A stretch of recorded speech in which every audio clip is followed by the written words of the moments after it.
There's no feeling more intense than starting over. If you deleted your homework the day before it was due, as I have, or if you left your wallet at home and you have to go back after spending an hour in the commute. If you won some money at the casino and then put all your winnings on red but it came up black. If you got your best shirt dry cleaned before a wedding and then immediately dropped food on it. If you won an argument with a friend and then later discovered that they just returned to their original view. Starting over is harder than starting up. If you're not ready for that, like if you've already had a bad day, then what you're about to go through might be too much. Feel free to go away and come back. I'll be here.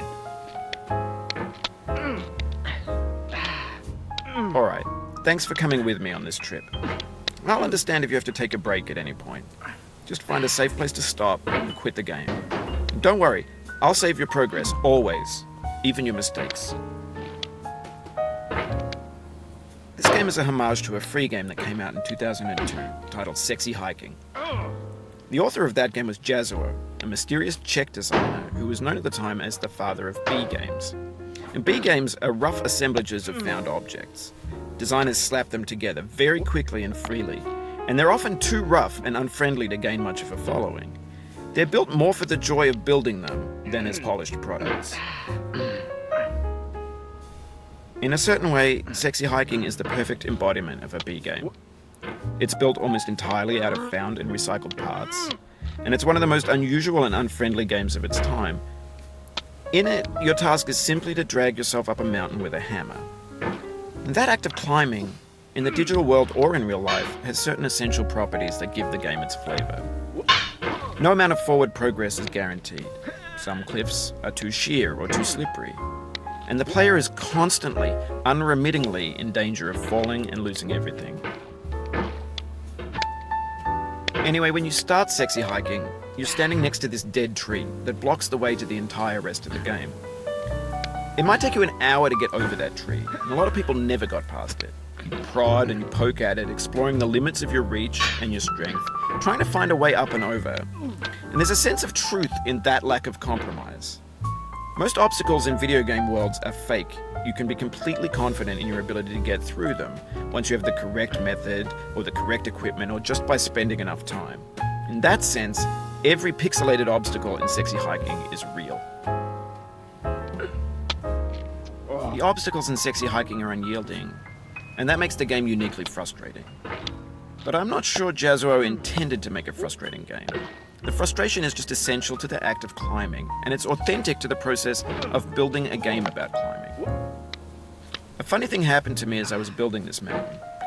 I'd have an idea for a new obstacle, and I'd build it, test it, and it would usually turn out to be unreasonably hard. But I couldn't bring myself to make it easier. It already felt like my inability to get past the new obstacle was my fault as a player rather than as a builder.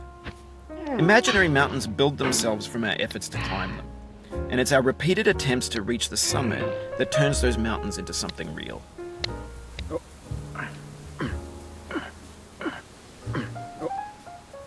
Oh, you just lost a lot of progress. That's a deep frustration, a real punch in the gut.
Oof, sorry about that.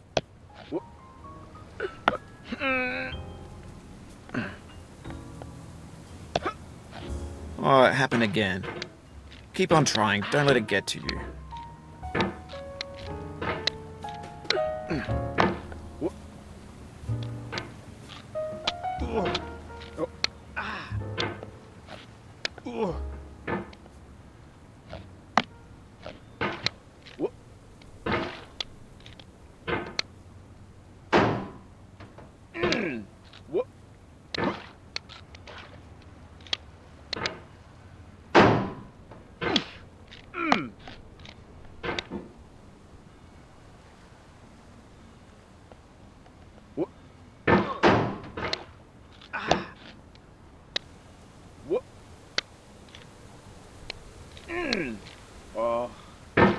This thing that we call failure is not the falling down, but the staying down.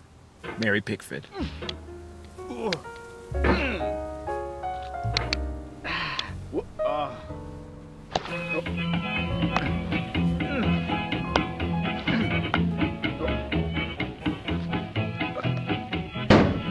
Get nasty over there, boy.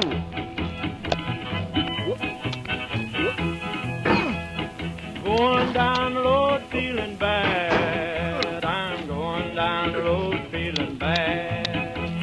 Going down the road feeling bad, and I ain't going to be treated this way. Oh,